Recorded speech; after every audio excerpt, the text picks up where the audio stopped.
My name is Emma, and I'm a junior at Sewanee and the Canale site leader at Mountain Tennessee Outreach Project. Growing up, my mom would always tell my siblings and I we were Appalachian. She would tell us stories about her granny, who was born in the mountains of northern Georgia. My great-granny drove her car while perched on stacks of old phone books, tapping her hand to gospel music, but I never got to meet her. My dad used to play bluegrass music on the radio during family road trips, despite loud complaints from us kids in the back. He told us this music was part of our heritage and we should respect it, but I thought it was strange to need to be told what my heritage was. I grew up in Oak Ridge, Tennessee, a small town about 2.5 hours northeast of Sewanee. Oak Ridge is a strange place to grow up. The town was originally built completely in secret as part of the Manhattan Project during World War II. In 1942, it took a matter of months for the U.S. government to build the Oak Ridge Reservation, which housed 30,000 workers. These workers were brought in from across the country and around the world. They were working to defuse uranium for the 2 atomic bombs which would eventually end World War II, although most of them didn't know it.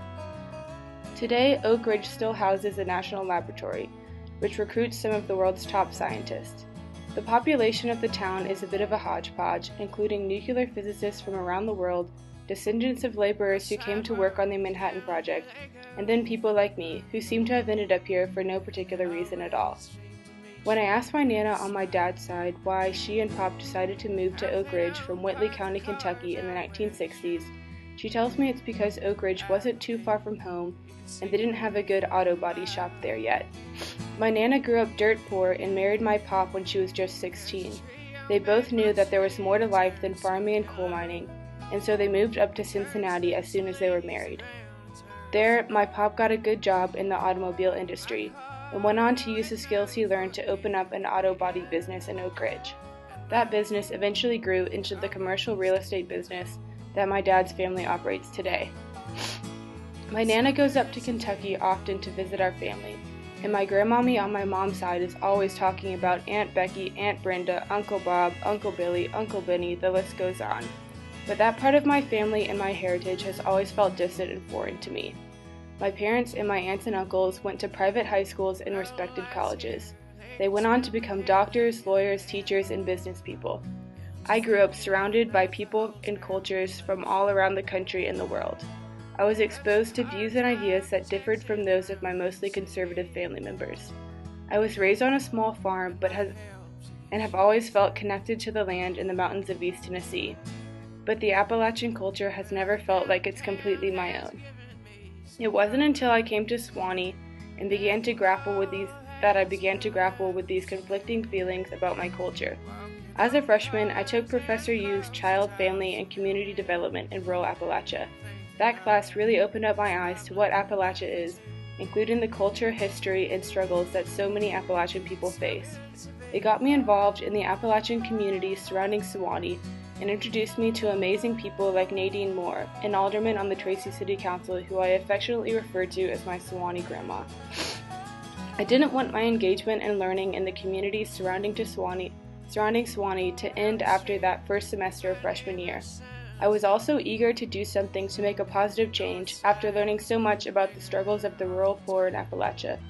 These struggles were something I had always heard about and lived around, and I knew they affected my own family greatly, but I'd never seen them from an academic standpoint, and I never thought about what I could do to make a difference. For this reason, when my friend Abby encouraged me to apply for a Canale internship with Mountain Tennessee Outreach Project, or Mountaintop, I jumped at the opportunity.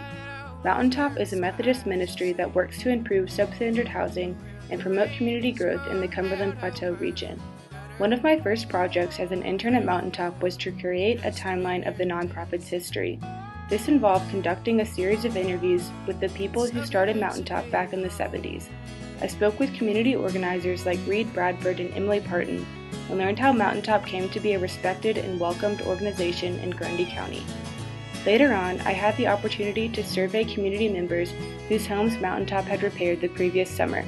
Getting the chance to talk to these people made me realize just how much Mountaintop means to the communities in the Cumberland Plateau. Many of them described Mountaintop as the only resource for housing they knew of in the area, and expressed their abundant gratitude to me, someone they had never met, for being involved with such a great organization. While Mountaintop often provides desperately needed home maintenance and major home repairs, I learned that sometimes the greatest service Mountaintop provides is simply engaging with community members who may not get the chance to leave their home very often. Over the years, Mountaintop has come to do more than just home repairs.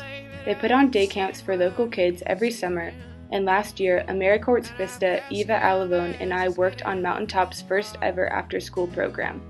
We started going into elementary schools all over Grundy County with the goal of teaching students about natural resources and energy and how to be more energy efficient in their homes.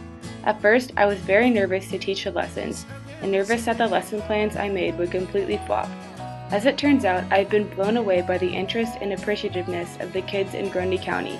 It makes my day when their hands shoot up in response to my carefully crafted discussion questions, and it made my month when a little girl excitedly asked me if she could really keep the mason jar solar light that I spent hours and hours trying to gather the materials for. This year, my site supervisor Julie Keel and I have decided to gear the program towards teaching kids how to be advocates for their homes, communities, and the environment. This has been an exciting process for me, as I believe teaching kids how to advocate is incredibly important and completely left out of most curriculums. It was amazing to see the kids at Palmer Elementary picking out people like Martin Luther King Jr. and Rosa Parks as examples of advocates after just our first lesson. I'm so excited to see this program grow even more next year and continue on after I graduate. I will forever be grateful I decided to get involved with Mountaintop and the Canale program my sophomore year.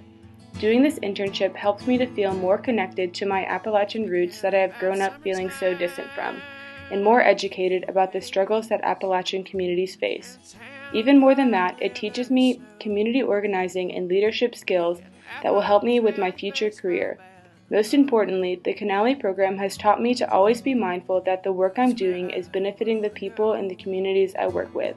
At the end of the day, if the kids I worked with had fun and learned a little something, that's a success. I'm in the middle of this process of making Mountaintop's after-school program the best it can be, but I'm so excited for where it's going to go and the people whose lives it will touch.